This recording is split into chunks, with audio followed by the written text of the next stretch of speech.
Assalamualaikum. It's me again, Arika Aisyah. Welcome back to my video. Now is case study 4. It's about Gulf War, and by using specific example of media, I will explain how media could be used in manipulating public opinion over a conflict of war. Okay. Psychological operations are planned operations with their main objective being the transmissions of informations to a selected public in order to impact and control their emotions, attitude, thinking, behavior and decision making. When the goal is set on misformations, the process is mainly done through oral communications and the media such as radio, televisions, newspaper, poster and leaflet. During the period from 1990 and 1991, the Gulf War, codenamed as Operation Desert Shield and Operation Desert Storm, took place triggered by Iraq's attack with the intentions of invading Kuwait on August 2, 1990. The UN immediately responded by imposing economic sanctions, but it wasn't until November 29 that they finally abandoned their diplomatic solutions through a new resolutions that allowed the use of force. As a result, a coalition force composed by 34 nations, led by the United States, engaged into war. 1 year later, the situations end up with the Iraq force abandoning Kuwait due to the hostilities and a high loss of human life. Right, since I come up with a public opinions, what is actually public opinion? So there is the American writer and journalist Walter Lippmann studied this, focusing on the self-perceptions we have that influence that way we act in the society. In his theory, he stated that the environment that surrounded us is far too complicated for us to understand it in its entirety. So we create a fictions that will simplify the reality in our mind. This is called pseudo environment, and we experience it through the image we create in our head. These stereotypes make up the public opinion, and the problem lies in the fact that this public opinion doesn't actually correspond with the world outside. So, during the Gulf War, the United States clearly took advantage of this set of stereotypes that the Occidental culture had created for themselves, using misinformations in order to manipulate the public opinion and use it as a tool in their favor.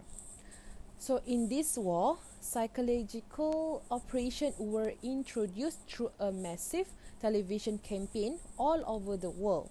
For the first time, the Allied force could show their weapon accuracy and direct war scene. Newspaper also broadcasted the war, although in the US, the access to the information for the journalists was actually limited and highly influenced by the military opinion. This can be clearly seen in Saturday Night Live sketch in which they expose the role of the media in a comic way. And then it's also important to put emphasis on how the news and image of the war were spontaneously transmitted via satellite. The main commercial television networks such as CBS, NBC and ABC described the war as a marvel or a wonderful job, and some shows were even paid off to make specific jokes or assertions.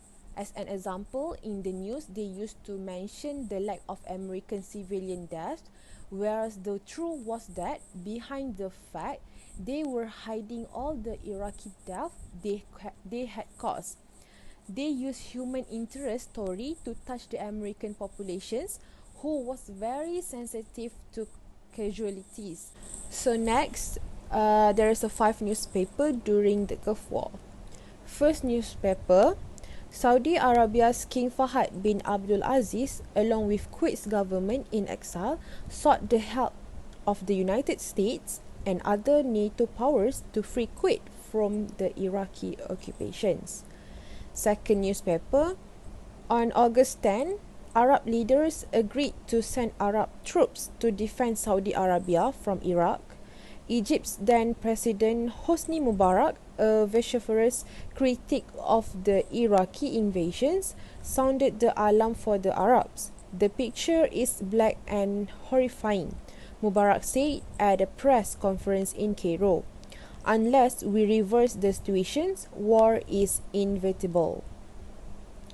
Third newspaper, by August 25, 1990, a multinational armada with colossal firepower was in the Gulf to enforce the UN-mandated trade embargo against Iraq.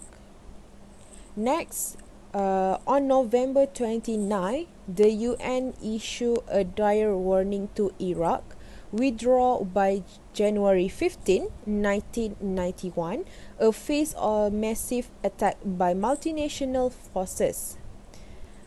And next, the last one, through to form the regime of Saddam Hussein ignored international opinion. There is one famous story, or I can say the propaganda, is the fraudulent testimony of Nairah, the 15 years old daughter of the Kuwait ambassador to the US, who pretend to have volunteered in a Kuwait hospital, and in tears she said, "While I was there, I saw the Iraqi soldiers come into the hospital with guns and go into the room where babies were in incubators.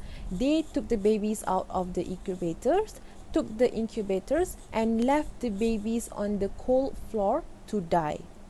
During the following months, many senators used her testimony to back up the war, as well as George Bush and the UN Security Council.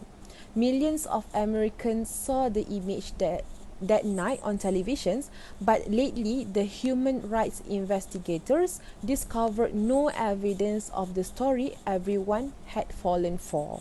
There was, nevertheless, alternative media whose activity consisted on providing informations, opinions against the war, and denouncing the censorship.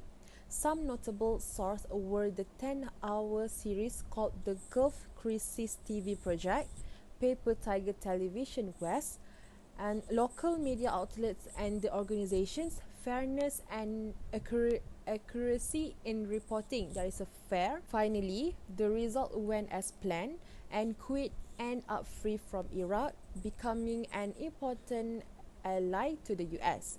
In April 1991, the UN Security Council enforced the resolutions 687 to establish a ceasefire between the countries. So that's all. Thank you for me.